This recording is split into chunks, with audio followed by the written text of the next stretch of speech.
Hello, and welcome back to Live Now with Veenu and Chuck. I'm your host, Veenu Keller, along with my co-host, Chuck Hogan.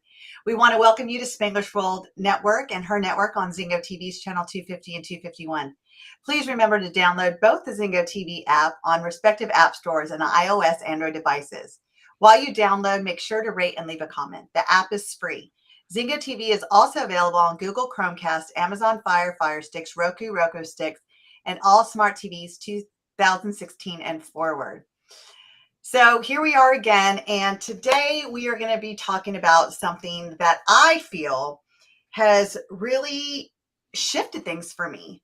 You know, growing up, I say growing up because I feel like I've grown up in the last 20 years. I feel like that, Chuck, that the last 20 years have probably been my most grown up time.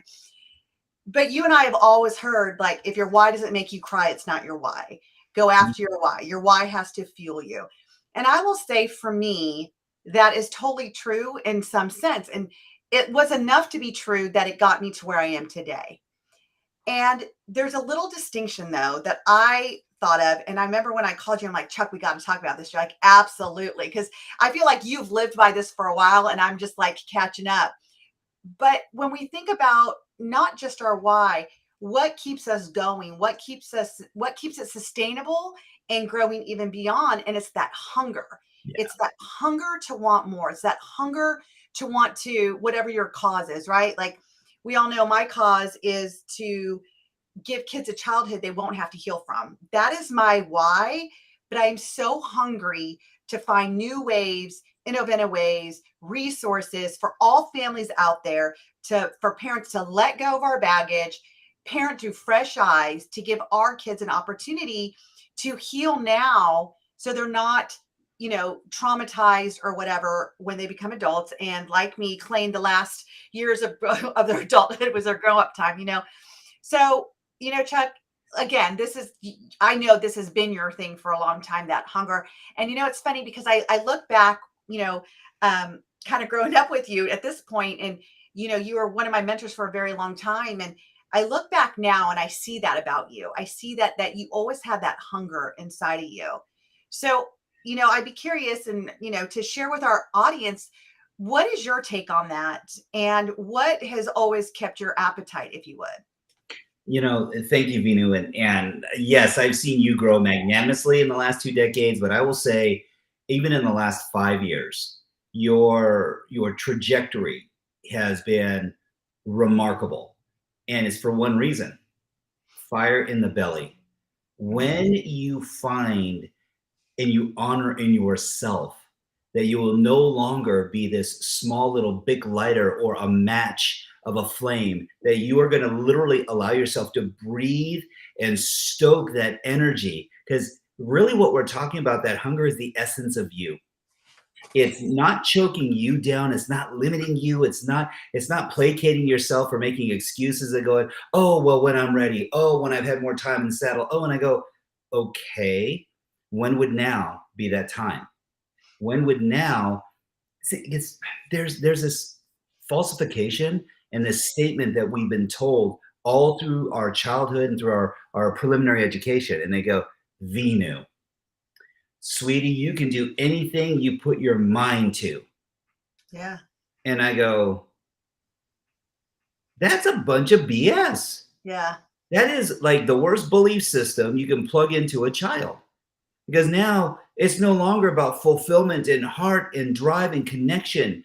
When you give a child a set of crayons and they start drawing, most kids don't go cerebral. They go emotional. Rainbows, unicorns, playing, kids laughing. Yeah. That's a childhood that they don't have to heal from. And that's because they're centered in their emotions. They've shown that divergent thinking in ratio starts to actually wane and negate the higher the level of education, because we stop dreaming, we stop believing that anything is possible, unless you're Elon Musk, and then you never stop believing that you can freaking do anything that you put your soul to, because he doesn't just do it from a mental aptitude standpoint. He does it from a place of knowing, in this drive and this fire. And I love what you called it. And thank you for this. Thank you for this gift. And you call it hunger. There's a line from the Fast and Furious that Tyree says. He goes, "We hungry." He goes, "And when are we hungry all the time?" It's like, and it doesn't make a difference. He could just eat a 12-course meal. He's like going, "Are there any snacks left?" Because that's the kind of person that's insatiable. But here's the differentiation. The drive comes from gratitude. Yeah. Drive comes from get to, not have to. See, there's a lot of people functioning in their head. And they go, I have to do this. This is what the plan says. This is what the SOP, the standard operating procedures. This is the job description. This is what I signed up for. This is the JOB, which stands for just over broke. Because there's no fulfillment in it. If you were fulfilled and rich and happy and enthused and maybe making $75 an hour, people go, you can't live off of that. They go, dude, I'm happy, man. I don't know what to tell you. I'm like living life, the people I meet, the engagements I have, the conversations that propagate. And I said, because hunger has a frequency. And that frequency is uber, uber high. And what's awesome about it is that when you get to link your identity to this drive, this passion, see, the destination is what people who are hungry for achievement strive for. The journey is what people who are hungry for a life strive for. That's what they're for the journey. They're for the experience. And they know they're going to hit these benchmarks along the way. Why? Because they're committed to the journey. Yeah. That's hunger. That's hunger.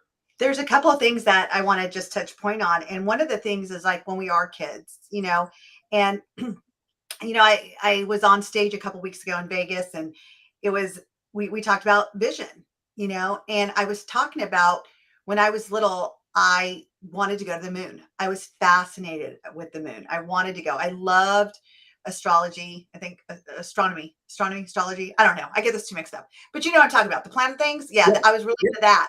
Can't remember the name now, but I remembered it then. You're good. It's all good. And I remember, you can't do that. You can't go to the moon unless you're an astronaut. And to be an astronaut, you need to be really good at math. And so what I felt like I wanted to do it, and I was exploration. Like I wanted to go figure it out, and I wanted to be there. And what kills the hunger is listening to that chatter. And we've talked about this so many times. It's like the chatter, we kill our kids' chatter. We kill the hunger. We say no more hunger, and we talk about the destination and the journey. The journey to me is like the food. It's the food I eat to sustain that hunger, but it's the hunger that keeps me wanting food, right? It keeps me wanting to go on that journey to create it. And what I realized now is that, and my husband and I do this with our kids. Like my son says he's going to play in the World Cup. So you know what? He's going to play in the World Cup, and we're going to do everything we can to support that little boy to get where he wants. And he may find out a year from now he doesn't. Well, and then he wants to be a rock star. Great. So what do you want to play, and how do we get you? My daughter wants to be a singer on The Voice. So we've had her in voice lessons from Sam Smith's voice coach for 2 years, because who am I to tell my kids, no, you know what? It's too hard. Do you know what it takes to be on The Voice? Do you know what it takes to be in the World Cup? We suffocate the appetite just by our own mindset, by our own, I don't know, like the disconnection. It is. It's a huge disconnection. And here's why. We are taught to be reasonable. We are taught to be reasonable. That's an unreasonable expectation. No one ever in their life who ever succeeded, excelled, and blew past any limitation was ordinary. Right.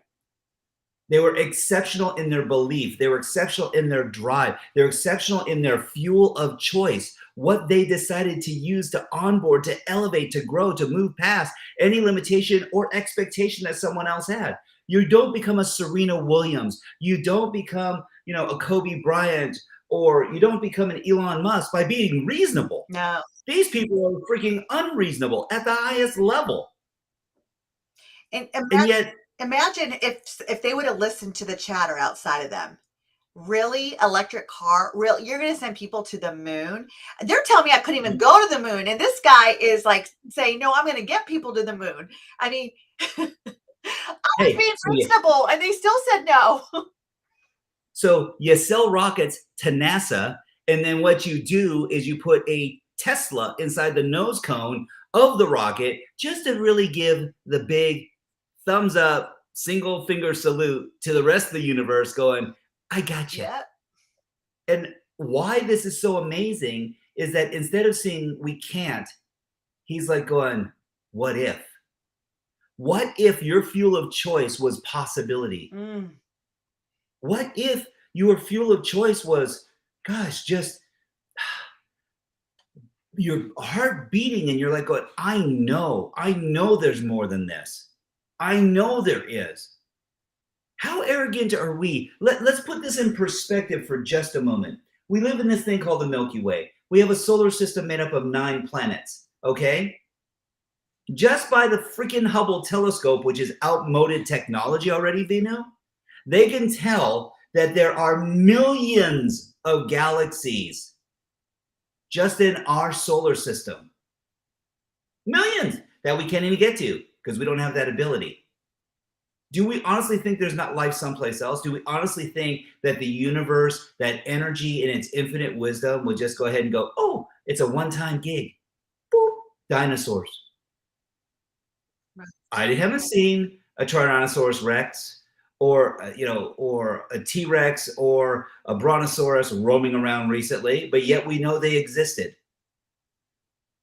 So if we know that life is for a moment, why would you make yourself so small and limit your experiences to such a small degree because you're fearful?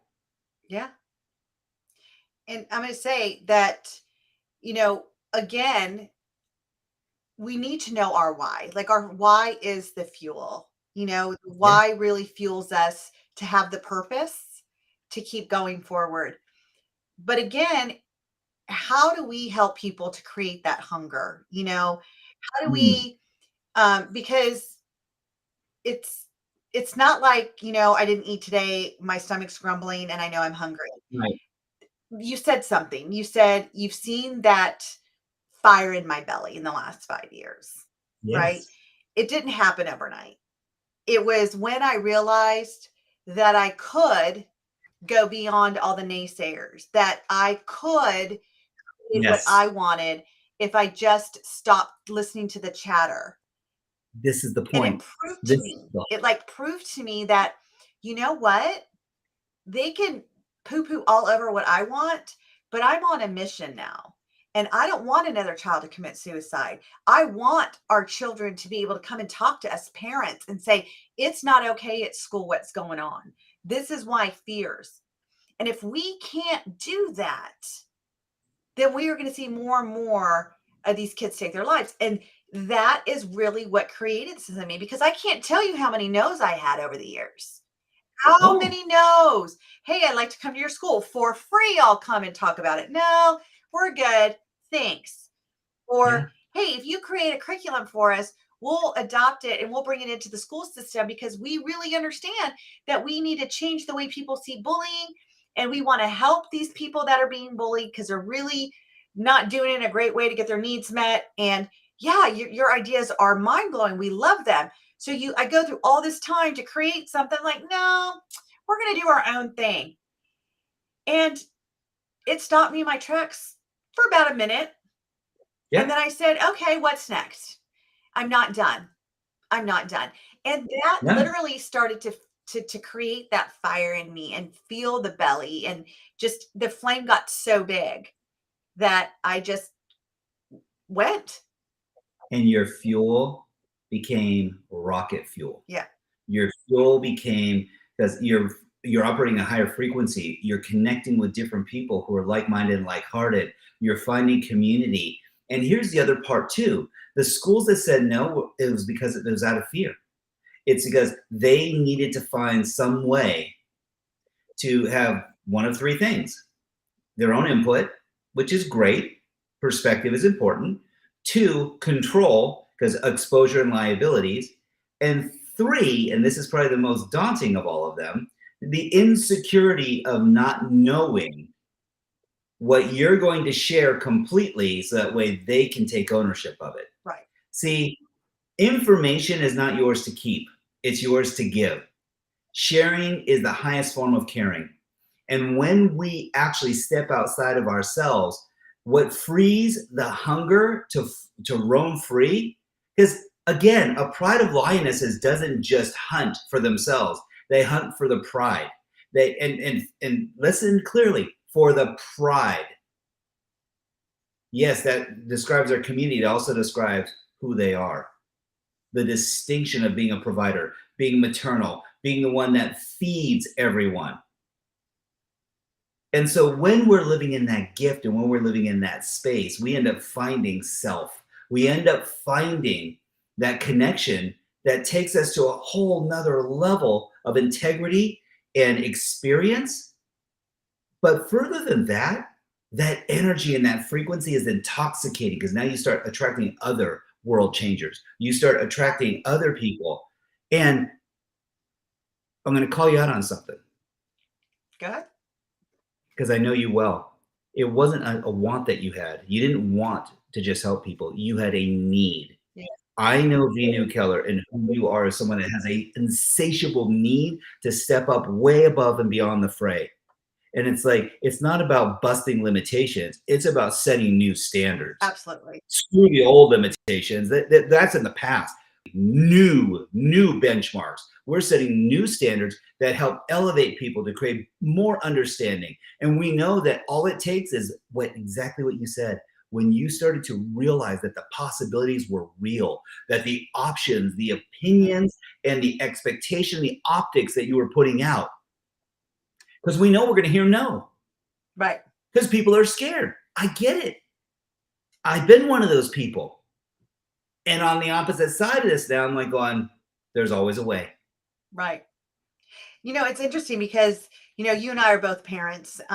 We have older kids and younger kids. And one of the things that I hear, and I'm sure you've heard this, and I think you and I both have seen this, is like, what do I do to motivate my child? Like, for the love of God, please give me the answer to motivate my kid. And I get this all the time from parents. Sure. And here's what I have found out is that motivation is attached to an emotion in that moment. Yes. When that emotion is gone, so is the motivation.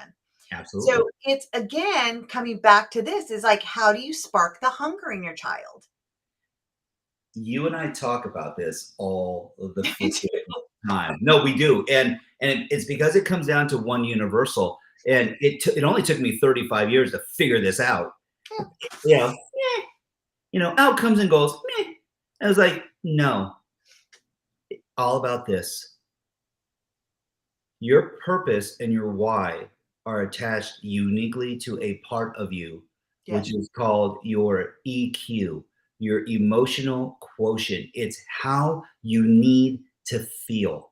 I know the most cerebrally intelligent, unbelievably Mensa, quality, first degree, first percentile of Mensa intelligence quotient. And yet their emotional quotient, their IQ, does not match their EQ at all. Right. They can rationalize it in such a way and articulate it and hypothecate it and pontificate it and use large words and languaging, and yet still be awkward. Why? Because they don't understand how they need to feel most often. When we finally find what this simple formula is, and people go, what is it? I said, it's you. It's your spark. It's you when you truly acknowledge yourself.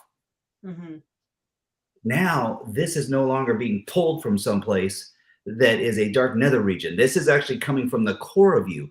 Most people's outcomes and goals are what we will call we're on a family show, so I will be very polite, a pull from a nether region. And the truth of the matter is because it's not based in reality. It's based in opinion, conjecture, someone else's opinion of you, someone else's outcomes and goals, someone else's expectation of you, who you should have been, what college you should have gone to, what your occupation is. I'm like, okay, wait, time out.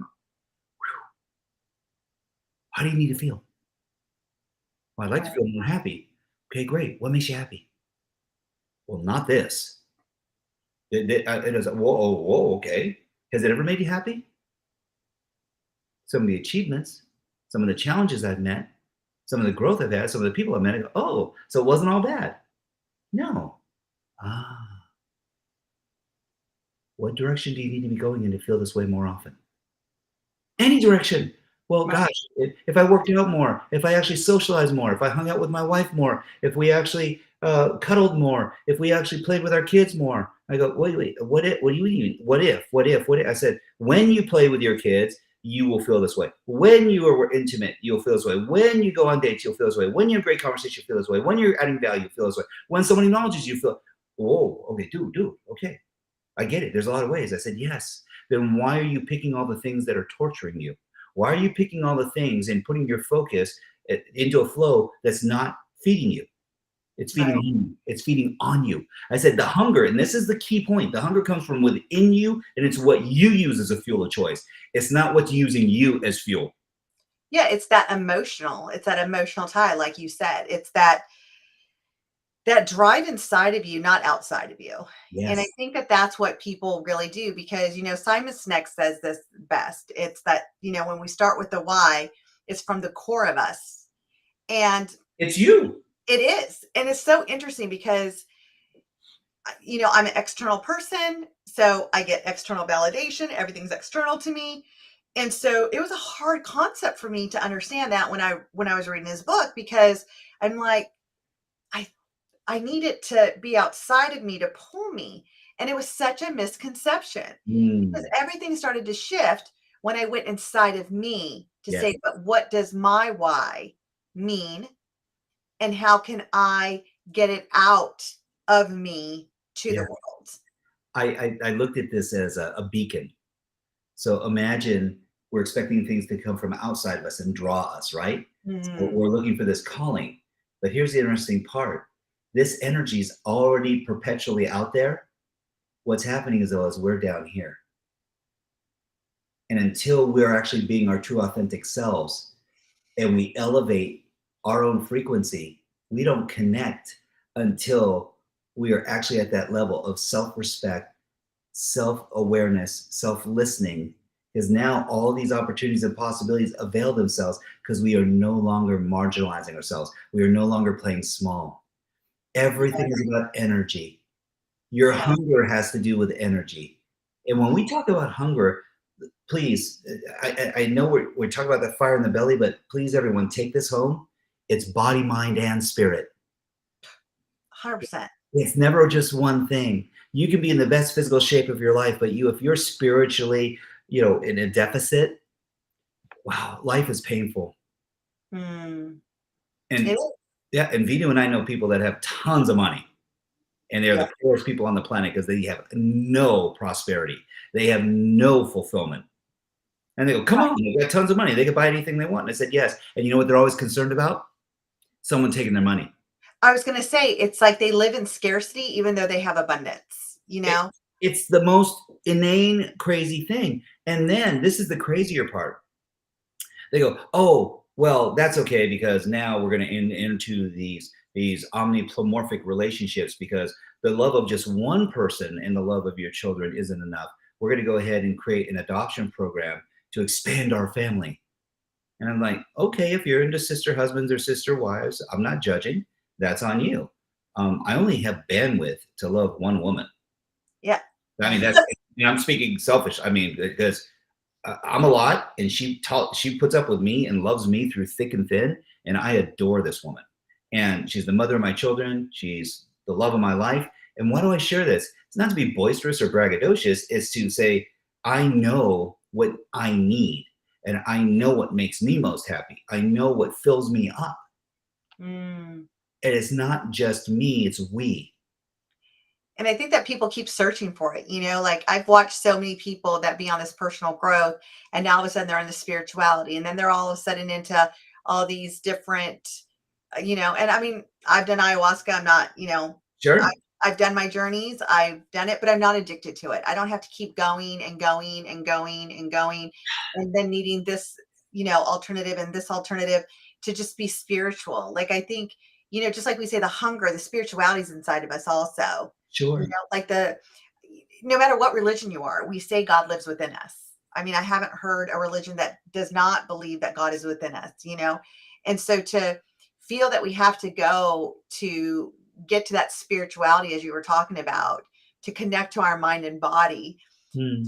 it's amazing, because then all of a sudden the personal growth has turned to that, and it gets so conflicting. And then I got to figure out, like, is the hunger to connect to God, or is it to have another retreat, make money? Like, what is the hunger? What is the hunger that keeps people going in these different directions? Like, Mhm. what are they really searching for? Belonging, Ah, community, mm, connection. And right in there. fact, Connection. and that's the lowest base form. So many people are addicted to self-help environments. Right. And people go, well, come on, dude. I mean, you have YBL and we were involved with, and I don't mind saying it, we were involved in Robbins for many years. And I go, yes, both beautiful environments. I said, there's a differentiating factor though. Are you continuing to fuel, or are you becoming the fuel? Mm. Are you getting to a point where you're actually putting into practice what you're learning? Or are you into self-help? See, and that's where I feel there's a distinction. Like all the years that I have contributed and given to different organizations, and I Mhm. still do, and I love it. I know. And I gain from it, but I practice. I practice, I practice, I practice. I practice what I learn from everything I pay attention to. Today, I had the privilege of being on a moderator for Matthew McConaughey's The Art of Living. And I'm like doing my job, looking at the room, making sure the chat and everything's good. And I'm sitting here taking notes on, his 10 things that are the roadmaps to who we are. Yeah. And I was like, oh my gosh, what is my truth? What are the white lies I tell people? Mm. And again, now I'm going through and I'm taking inventory. So that's what I do.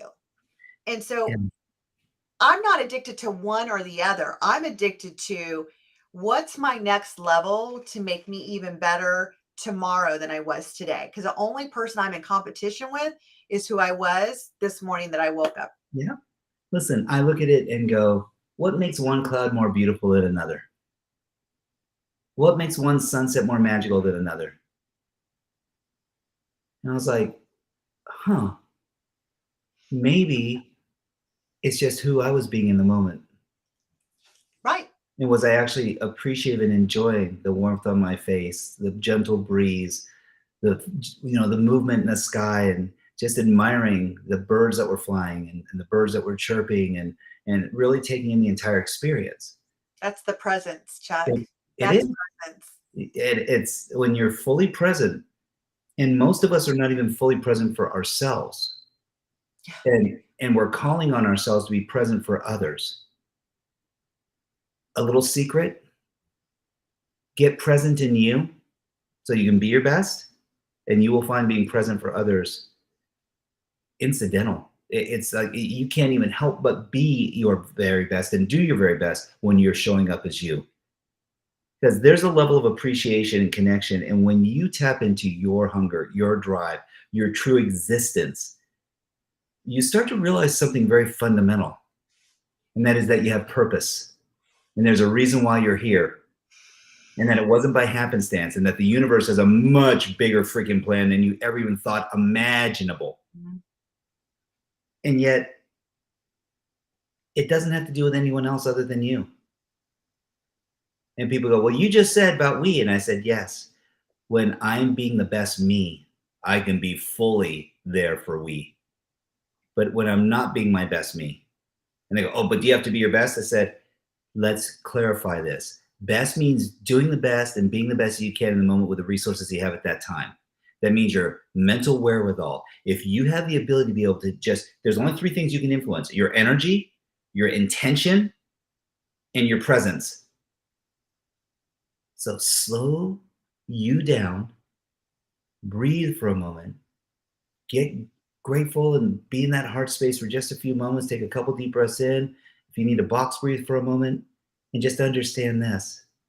This is a blessing. This is a blessing. This moment right now, tomorrow's not promised to any of us. Ever. I do not need or want to live with regret. I know that if I met my maker tomorrow, wow, I know that I've been a good man. I have not been a perfect man. I've been a man that struggled and striving to be a good man. And I can live with that. And that's what it is, and that again, it's taking off the comparison because like as you and I've talked about before, comparison is the thief of our joy. We can't compare ourselves. And a lot of people hear the word best and they're like, well, the only way to be the best is if you're comparing. And I tell people, I said, comparing to what? Right. You get to choose what you compare to. I mean, I'm comparing to me. Mm-hmm. That's the only person I'm in competition with every day is myself. Right. And it's funny, like, are you going to take the fuel or give the fuel, right? And that's an interesting question. When you're for me, and one of our listeners, Cindy Gould, she said that I do the same thing. And I know her personally, and so I know she's like me. It's like we go to give, but we also go to receive. Sure. It's that constant giving and taking, that the cycle of life. That's what it's about. The give and the take, the give and the take at the same time. And like you said, it's the implementation. But I'm going to tell you what keeps us hungry to keep going back. What keeps that hunger alive. And it's a great place to start when you don't know what hunger is. Think about, for all our listeners out there, think about something that you feel like, I just need more. Yeah. I just need more of that. I just need more of time with my husband. Like we had such a good time. I just need so much more of, time with my friends because we had such a good time. I need so much more of that environment because it lifts me up. Anytime you have to ask yourself, I just need more of that, that's a hunger. There's something inside of you that's hungry for more. Yes. It's that appetite that is just gotten so big. You cannot live without having it. But I'm going to tell you, you pointed out something too. When I said, what is it all about? It's all about connection. It all leads to connection. It does. Everything, it's all leading to, when I was suicidal for a long time in my life, I used to think it was because I felt like I wasn't enough. And then I realized, because I was listening to Brene Brown, a podcast of hers, Mm-hmm. and they were talking about suicide. And they said, we have like 3 of these buckets. And when your buckets aren't filled, you are lonely. And I was like, oh my gosh, you nailed it. I felt lonely. And I felt if I left this earth, people would get over it because they didn't like me anyway. It'd be fine. Maybe my mom would cry a little bit, but she'd get time. I already saw that time heals things because I was so lonely. I didn't think anybody would want to connect anyway. And if they didn't want to connect when I'm alive, they wouldn't care about connecting after I was dead. Yeah. And it's the mind tricks we play on ourselves, wanting and yearning for connection so bad in our life. And Yeah. honestly, I think that's the hunger. It's a part of it. We all have these devices. Okay? And here's what's interesting. Let's just say this is us for a moment. And this device was created to connect to the World Wide Web, it's actually called a smartphone. Ironically enough, not just a smart device. It's actually a freaking phone. Yet I know fewer people that use it as a phone and use it for many other things than that. Now, why do I share this with you? It's kind of like us. There are many times that we're known for being X and we're not operating that way. We're operating as Y. The other part of it is that if we have a low battery, it makes it very difficult to get connectivity. If you are not feeding your body, if your programming is poor and you don't have the latest updates, guess what you get? Busy signals. If you have the wrong freaking number in the phone, because most people can't even memorize a phone number anymore. If they lose their phone, they lose their life. Yeah, pretty much. How do I? Oh, I don't know. How do you call your kids? Do you know your home phone? Wait, what? No, I just know it says mommy, daddy, big daddy. It says, whatever the case might be. I don't know what you call Brian, but big daddy sounds like a right thing. And so, and my point is, Not big daddy, but close. Shh, that's a different show. And so, but the point in being is that when we are not living in that space, and I love what Cindy says. She goes, it all leads to connection. It's about frequency. It is. Your frequency is your calling card. Your frequency is what allows you to tap into the hunger. Because when you're at low frequency, you don't have hunger for anything except survival. That's it. You're getting by. All I need is air, water, food, and shelter. Boop. And in fact, I'll even forego love and connection at that point because I don't have time for it. Right. I'm just getting by. And the other side is, and it's really simple. I know, Cindy, we have to have fun. This is the biggest part about this.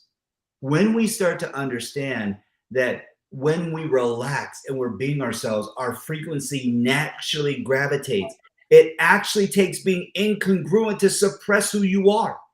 This is so counterintuitive because people work so freaking hard to try and be someone else or do someone else or copy someone else. And I go, oh. Well, you know what? So there's a couple of things. Like number one about this frequency thing. So I want to stay on for a second. One of our good friends, Joseph McClendon III, he talks about magnetism. Yes. That when our frequency is high, we are going to magnetize. We're going to be the magnet that brings everything else at that frequency to us. Yes. When our frequency is low, we're going to do the same thing. We're going to magnetize things at low frequency. And the second thing I wanted to say is I only know Big Daddy Brian's phone number. I don't know anybody else's phone number. I don't. I only know a beautiful thing. No, seriously. And that's a beautiful thing. There was actually a study done, and they said the people whose phone numbers you remember are the ones that you actually hold in the highest regard.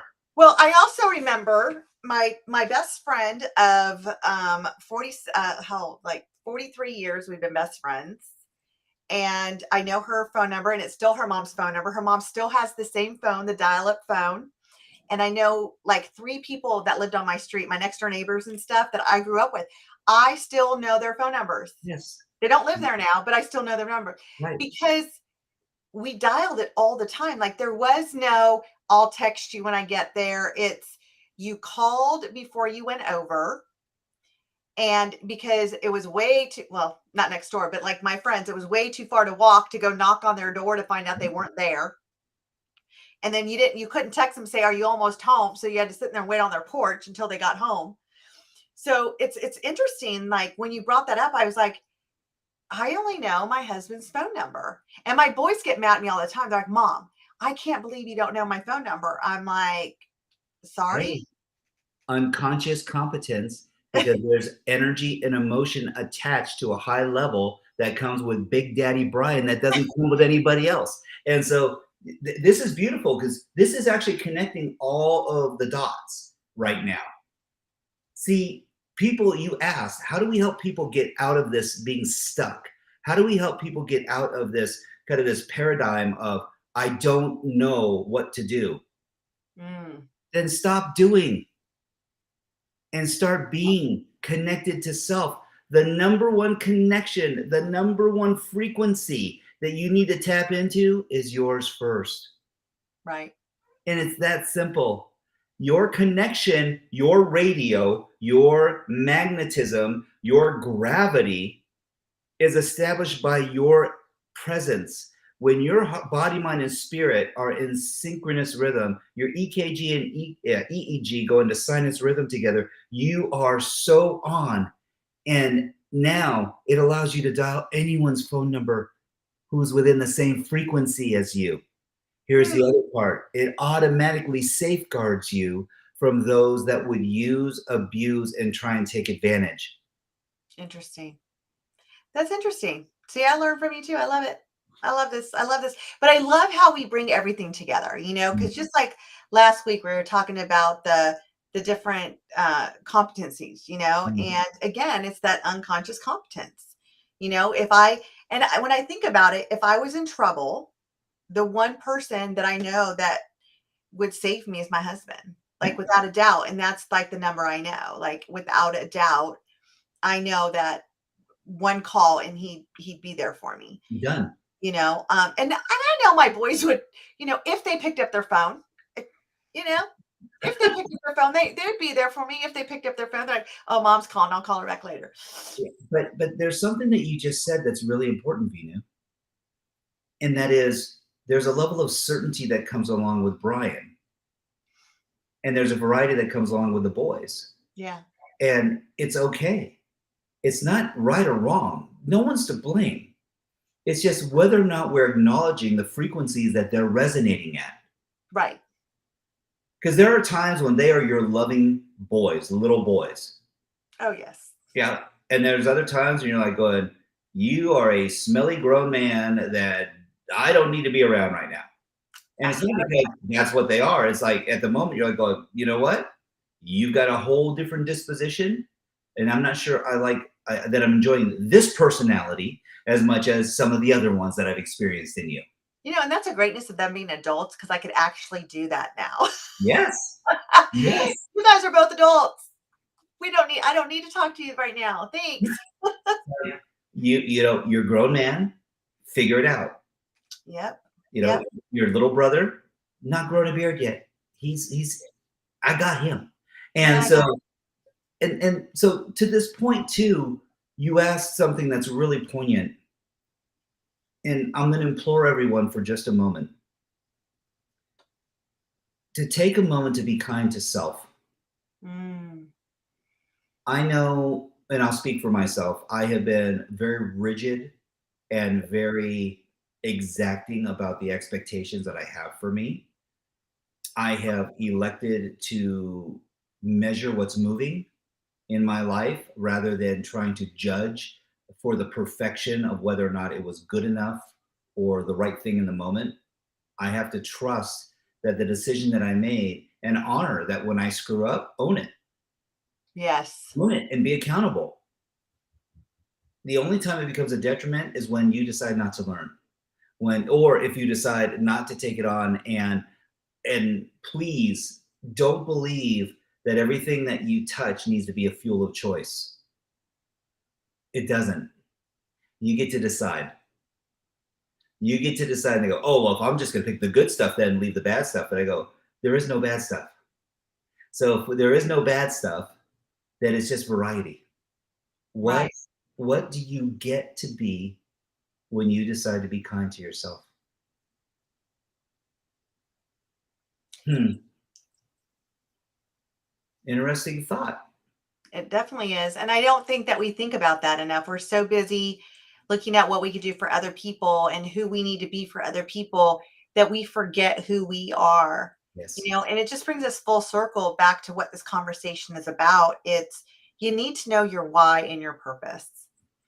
And once that established, how do you create your own appetite, the hunger to keep growing, the hunger to keep moving, the hunger to not let anything stop you. The chatter, the opinions, the judgment, social media. Yeah. People always say, I hate social media, I hate social media. I don't. No. You know why I don't? Because I don't spend any time with the BS that's on there. I don't get into people's drama and bad talking people. I'm there for different purposes. I'm there to see what my friends are up to, what they're doing, like loving what they're doing. It's where I choose to put my time in social media, because we can hate anything that's to us, that's in front of us, Absolutely. but we can also love it. It's, you said something that's like, you know, find the gift. I mean, I've made a lot of mistakes in my life. And one of the things that I do take pride in is I own it, just like you said. Like, I own my stuff. Oh, yeah. And if I say sorry, it means that I'm aware of what I did. I've received the gift in it and I won't do it again. I'm Yep. not going to say sorry and then go back and do it again, though. No. And again, one of my hungers is to be a parent, a better parent every single day. Yes. And God knows I make my mistakes. I was just telling my daughter the other day, I'm no longer the parent child whisperer. I'm now the parent child yeller, because, it was just a difficult day that day. You know, But I owned it. and giving I yourself some grace and space, right? I mean, Absolutely. And it's important for me to tell my daughter sure. that look, there is no perfection in this world. There's only progress. If I can progress through who I am and the choices I made in that moment, Yes. then I'm doing pretty good. You're being phenomenal. And that's the ticket is you brought up so many valid points, Vinu. I mean, gosh, and bless you for doing so. Yes, frequency, yes, focus, yes, language, yes, body, mind, spirit. And what if we just put everything aside for a moment and we're just present and we listen? Yeah. The highest frequency that I've ever experienced in any human being is gratitude. Oh, most definitely. And it's the simplest thing to be and live in a moment. And it only requires one thing: be. There's no doing. I don't have to change my frequency. I don't need to even change my focus. They go, oh, you do. You need to change the gratitude. I said, no. Because if I listen to my heart, I even put my hand on my heart, and you just listen to your own heart, and you breathe, and you can feel your diaphragm moving in and out, you're alive. That is the gift. That is the present. That is the moment. And it's such a blessing. I don't know that there's been anything ever more beautiful than waking up in the middle of the night and seeing my beautiful bride next to me and just watching her as she sleeps. And people go, that's creepy. No, it's actually beautiful. Mine does that too. Yeah, hey, and I've done that with our kids. I remember when they were little, going in their room and just watching them. I do too. I still do. Yeah. I mean, I still have my kids are still 10, my twins. So I still at times just go and watch, and like just tears of gratitude will run down my face. Yes. It's the most beautiful moment, and how connected I feel to my kids in that moment, because there's no words that are needed. It's just the energy of feeling them in that moment. So what if every person could love the inner child that's within them, that deserves that same level of love and adoration, unadulterated, without provocation, without judgment, without any kind of expectation other than to be present, living in that moment? I just wonder if you Yes. haven't tried it, check it out. Could It's a be great, anything. it's a great feeling. It's a great feeling.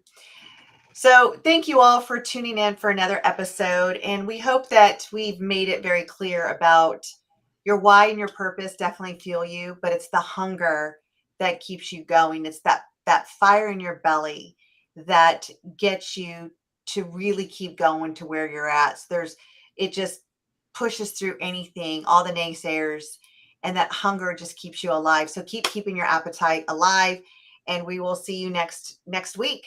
This show can also be heard on Spanglish Radio Network. Please check out www.spanglishworld.ca for all your news and programming. Spanglish World, watch it, hear it, read it, download it, and live it.